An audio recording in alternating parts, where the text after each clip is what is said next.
Welcome to the Dub Connect. Welcome back once again to the Dub Connect. I'm your host, Jackie Ray, alongside Antonio Williams. It's A. Williams Sports. A. Williams Sports. I thought it was A. Williams Sports. But to be fair, you do have another one that's like STL. Just stop giving my personal stuff. So to be fair, he has another one that pops in my head a lot faster, but you can also follow me at Jackie Ray TV. But we're going to dive into a very important topic. This is a topic that I think, unfortunately, people are getting all wrong. And I get it. Emotions are high when we're talking about this Brittney Griner situation, who is still being wrongfully detained in Russia.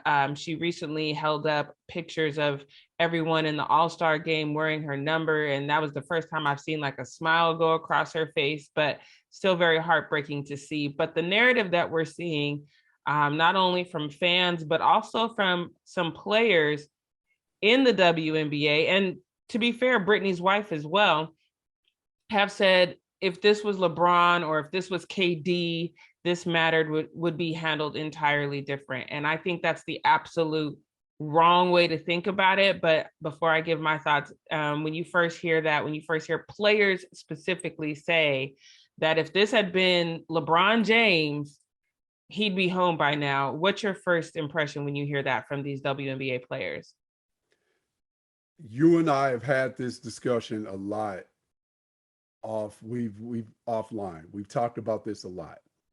And this is my thoughts and my sentiments are colored by my own experiences as a Black man in this country, as well as my own experiences as a player and in the workforce in this beautiful game known as basketball. Mm-hmm.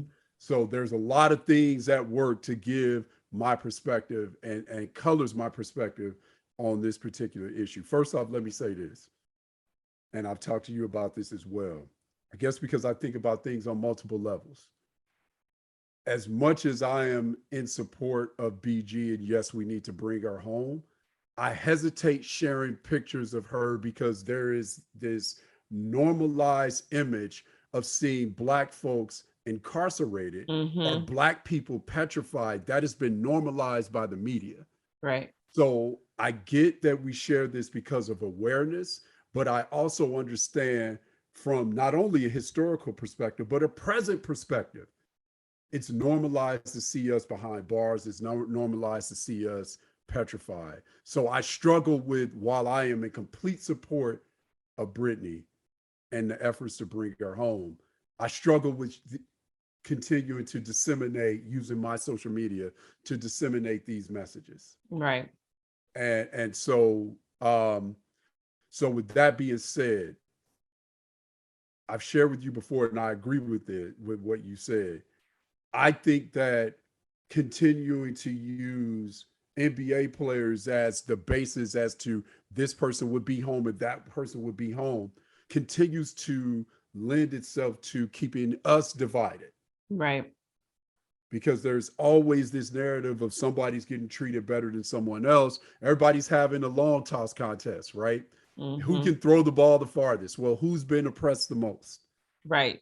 And those are things that are divisive measures. Continuing to compare the NBA with the WNBA when you actually need that camaraderie and the support from both leagues is something that I very, very much struggle with. And I'm going to say this as well, going into my athletic apparel experience. When you start talking about who's treated a certain way, who's treated this way, who's treated that way. LeBron James is an entity, a business entity amongst himself. His name in and of itself is a business entity. With the things that he does and the money that he generates, there are players in the NBA that don't get treated like LeBron James. Right. That's every player in the NBA. Right. And I'm not dry snitching. I'm not going into some of the deals that I've been president of, fortunate enough to be a part of. But there isn't a player in the NBA that gets treated like LeBron James. Mm-hmm. And I've seen players that are more successful on the floor than LeBron James, and they don't get treated like LeBron James. Right.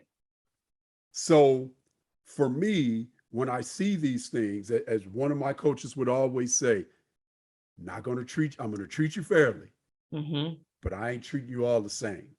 Right.